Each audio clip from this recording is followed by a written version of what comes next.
Best NBA duos of the decade. I haven't seen a YouTube video about the best duos of the decade.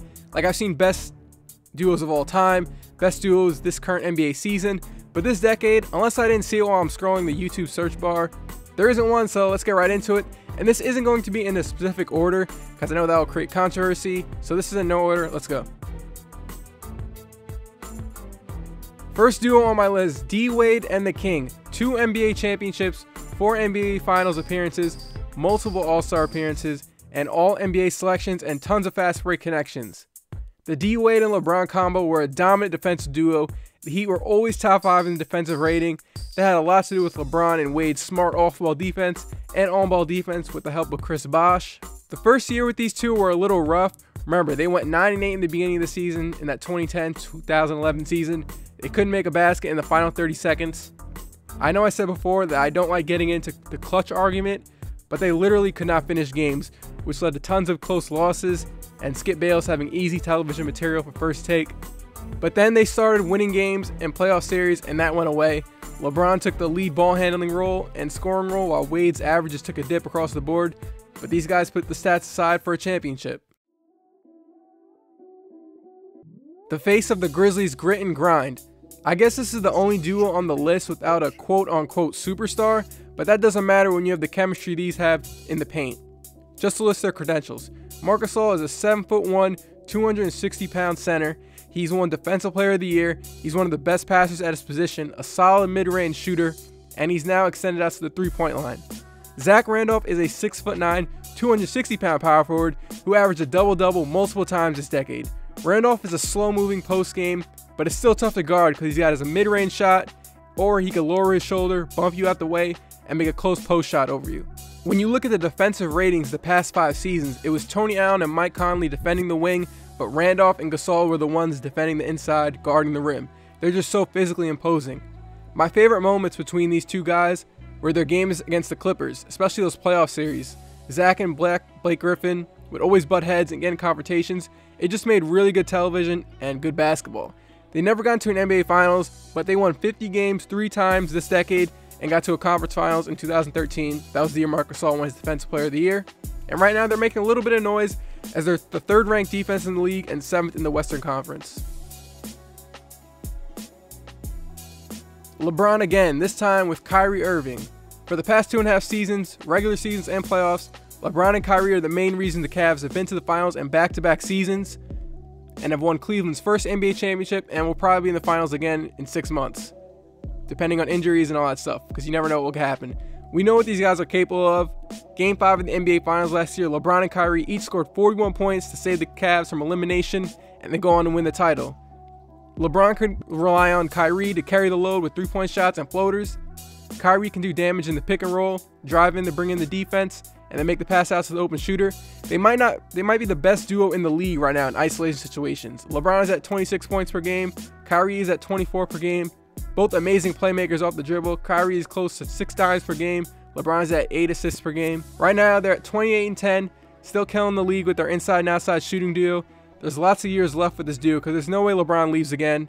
And Kyrie's at 24 years old, and as he ages, he will only get smarter and more efficient as a point guard. Remember when John Wall and Bradley Beal started feeling some type of way when Thompson and Curry were going off? Then Wall said something like the Wizards had the best backcourt in the NBA. Yeah, let's forget that happened because I'm talking about the best backcourt in the league right now. The last time a Warriors team had this much buzz and excitement was maybe the Baron Davis days, but this time they're winning playoff series, getting to the finals, and winning an NBA championship. My favorite Curry and Thompson moment was last year in the conference finals versus OKC. Curry and Thompson each broke the record for most 3-point shots in a series. Klay made 30, Steph made 32. The record was held by Ray Allen and Dennis Scott, who made 28 in the series. To give some perspective, the Steph Curry and Klay Thompson combo, they combined for 33s in the final 2 games. 33s. In the 1986 NBA Finals between Hakeem's Rockets and Larry Bird's Celtics, they made a combined 17 3-point shots. That's it. Between the two teams, Curry and Thompson hit 30. That's crazy. They really were just spazzing and hitting everything that series, especially Klay Thompson. Their owner, Joe Lacob, was literally on his knees saluting this man after the game because Klay saved the series. He had 41 in Game 6. What other records did they break? First duo in the league to make 600 threes in a season. And who was the duo they dethroned? just themselves from the previous season. Neither of these guys are real explosive drivers who are getting to the free throw line, 8 times a game like LeBron or KD or someone like that, or Westbrook. But when you make 3-point shots at the highest rate in history, it doesn't really matter. We'll see them in the finals this year as long as everyone's healthy. Before their first game together, a simple nickname, Lob City, turned into the best duo the Clippers have had in the history of their franchise. 4 50-win seasons in a row. CP3 is a top 5 player of position, and Blake is a debatable top 5 at this point, but he's still super productive. There aren't many big men, little man combos in the league like Paul and Griffin. The stain on them is that they never got to a conference finals, and they should have got there last year, but they blew a 3-1 lead in like a really embarrassing fashion. But I don't get too much like the choking arguments, like the clutch arguments, because they don't really lead to productive basketball discussion. But that 3-1 lead loss that they did last year was really, really bad. But this is about Blake and CP3, and opposing teams every night are game playing to stop these guys from getting going in the pick and roll, and they still can't stop it. Multiple All-Star appearances, all NBA teams, the most exciting times to be a Clipper fan or a Clipper bandwagon fan, whichever one you are. These guys help to make the league really fun. Right now, they're 4th in the Western Conference and will be trying to compete with the Warriors for a finals appearance. They probably won't get there, but who cares?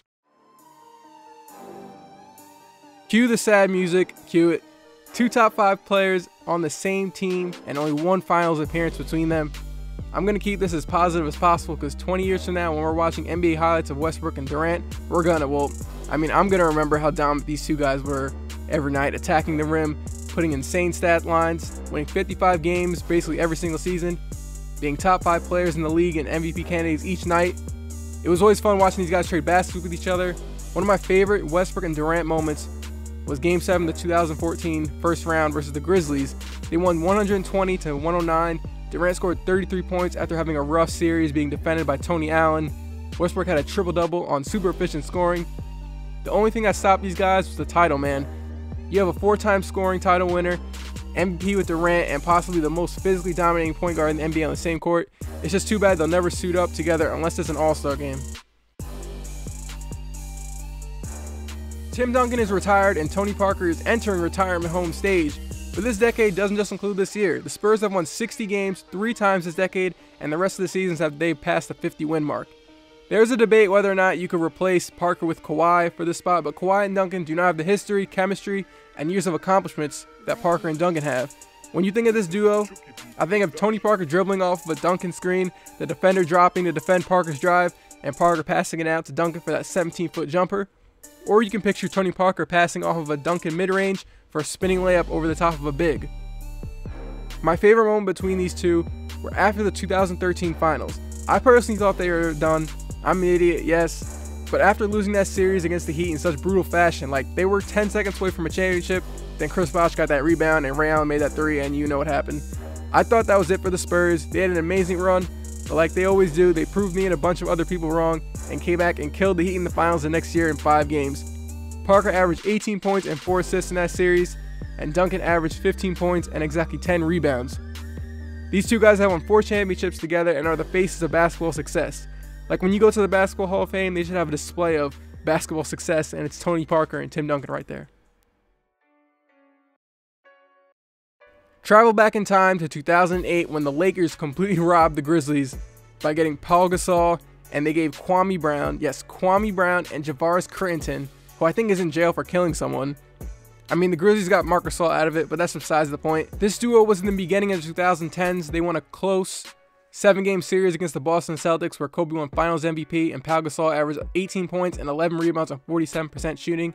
I mean, if you win a championship together, that basically automatically puts you on the list because you can have all that regular season success, but playoff success pulls you up that ladder on my list. The next year, they got swept by the Mavericks in that series against, when Andrew Bynum, he went crazy and he shoved JJ Barea, I think. Then the next year, they got beat by the Thunder in 5, and then that was it for the Gasol and Kobe combo. I feel like people really don't appreciate Pau Gasol because he was this clumsy, goofy, 7-foot European who could barely dunk unless he was wide open underneath the paint. And even Kobe recognized this by saying for a guy with 2 NBA championships, he never really got the respect from the media and the fans. He's a 2-time NBA champion who went toe-to-toe with Kevin Garnett and Kendrick Perkins for 7 games. He definitely deserves a lot of credit for that. And I know I talk a lot about Pau Gasol in this because we all know Kobe's accomplishments. What is more to say? Well, seriously, what is there more to say? Another dominant big man, little man duo up in Portland. Lillard and Aldridge created some of the most exciting moments for Blazers fans since probably Brandon Roy was on the team.